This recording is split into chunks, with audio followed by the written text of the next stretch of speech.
queridos irmãos e irmãs, devotos e devotas de Santa Teresinha, caros seminaristas, meu irmão do ministério, Padre Augusto, deve estar por aqui, perto, não é? Sim, está aqui, muito bem, está pertíssimo. Com alegria viemos participar deste período do novenário, não é? Padre Crisanto lá em Açu, então fizemos uma troca hoje à tarde e à noite, né? Pegamos estrada e ele está lá desde a tarde, celebrando nas diversas comunidades. Hoje, este 26º domingo do tempo comum, se faz necessário lembrar, antes de mais nada, aquela primeira leitura do domingo passado. Também vocês foram à missa, não foram, domingo? Ainda lembram qual foi a primeira leitura? De quem? Não lembro nem de quem era, imagino o texto, não é? De Amós, também era de Amós, né? Amós, no domingo passado, fazia uma crítica contundente a quem? Aos comerciantes que até adulteravam o peso para lucrar mais, não é? Esse negócio é antigo, não é? Velho, não é? Oh, minha Nossa Senhora! Hoje, Amós vai um pouco mais adiante. É crítica não só aos comerciantes que adulteravam os preços, o preço das mercadorias, mas faz uma crítica um pouco mais larga, no sentido de dizer, não é possível, diante do que acreditamos, aceitar a ostentação dos ricos. Faz uma dura crítica a essa ostentação, né? Eles que têm, fazem, de fato, disso um orgulho imenso para viver. Vai nessa mesma linha o texto do Evangelho de São Lucas que nós acabamos de ouvir. Certamente, já ouvimos tantas vezes esse texto, né? No capítulo 16, que é próprio de São Lucas, só ele escreve, não tem no outro evangelho, né? O biblista aqui é Padre Augusto, qualquer coisa, algum deslize, Padre Augusto me corrige, né? Mas esse texto é próprio de São Lucas, não há outro evangelista que coloque, né? E algumas coisas são muito interessantes. Primeiro, Jesus está falando aos fariseus. O público é os fariseus, né? São os seus discípulos.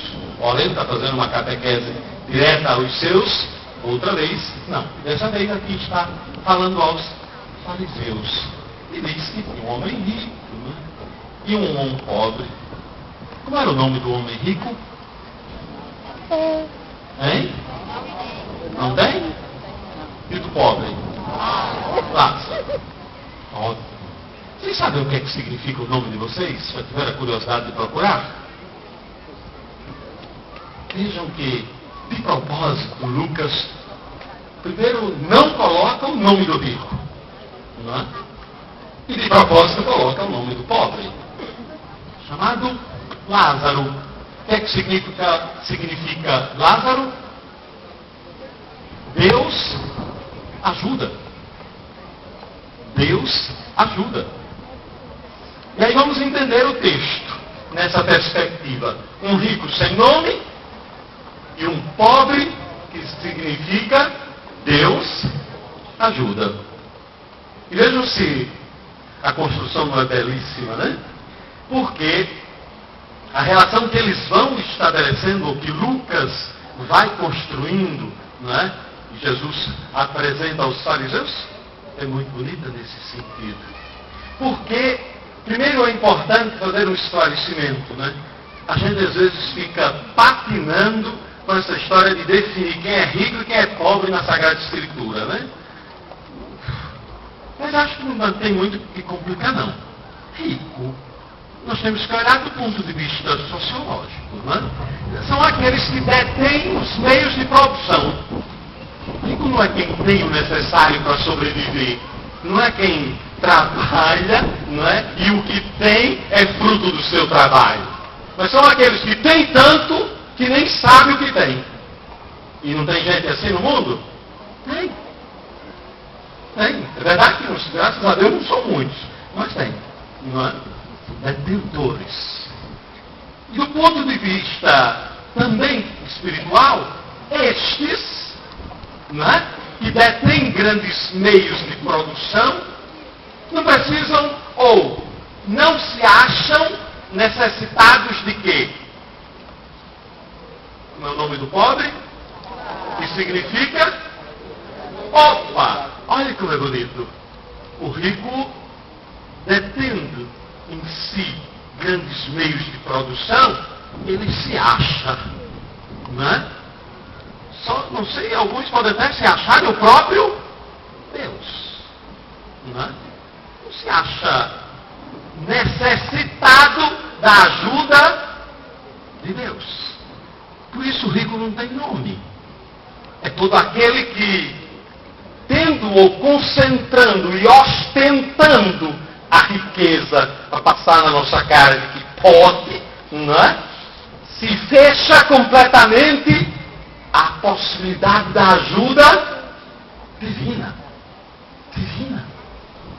E aí, Jesus acaba contrastando com o outro, que é aquele que, ao longo da sua vida, trabalha com dignidade e o que tem é fruto do seu trabalho, do seu esforço, né?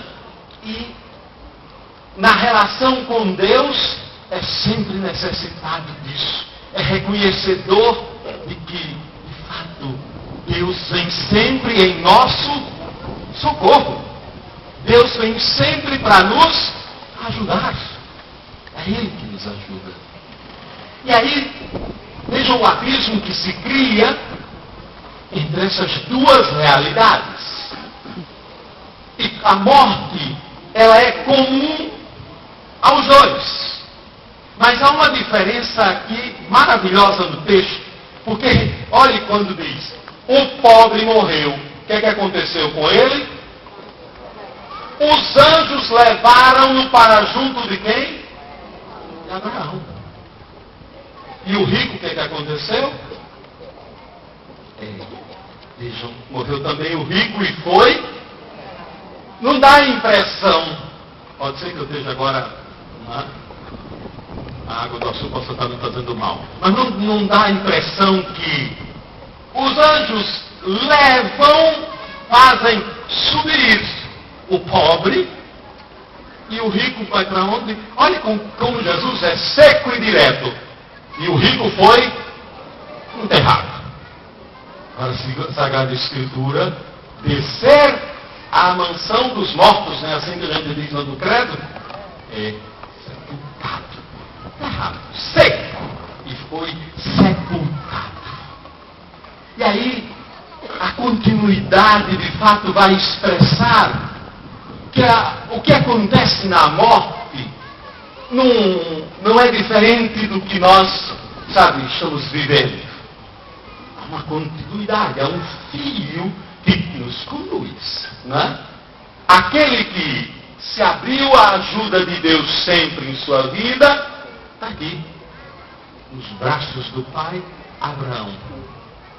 O outro que sempre se fechou, nunca foi necessitado dessa ação, vai se lamentar, né? Vai se lamentar. Tem piedade de mim, aí agora é tarde. Agora é tarde. Jesus vai dizer que há uma barreira que não é possível, Não é possível. Veja, há um grande abismo entre nós. Por mais que alguém desejasse, não poderia passar daqui para junto de vós. E nem os daí poderiam atravessar até nós. Não é que Deus não quer a salvação, pelo contrário, ela é gratuita, é oferecida. O problema é que eu faço um caminho ao longo da vida, E esse caminho vai, de fato, demonstrando se estou eu aberto a este processo de salvação, ou se a minha vida inteira foi uma negação de Deus. Por isso, o ato final será uma confirmação do caminho que nós estamos fazendo aqui na terra. Por isso, vejam como o texto nos ajuda a fazer com que cada um diante de nós tenha um posicionamento claro, né? Primeiro, com relação à riqueza.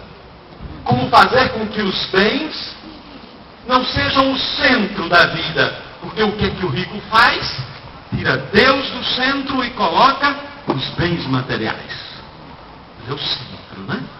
Como fazer com que a gente passe disso para uma outra experiência, que a melhor imagem será, na verdade, uma realidade. É o altar.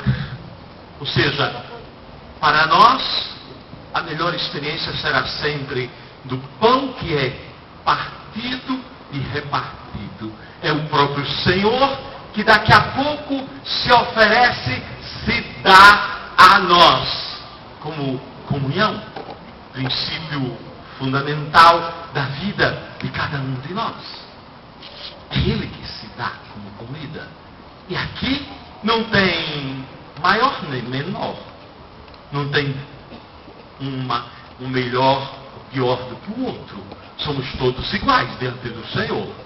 À mesa sentamos todos pecadores, necessitados de quê? Da ajuda de Deus. Somos, eu diria, chamados a fazer com que aqui ao redor nos sintamos todos Lázaros na vida.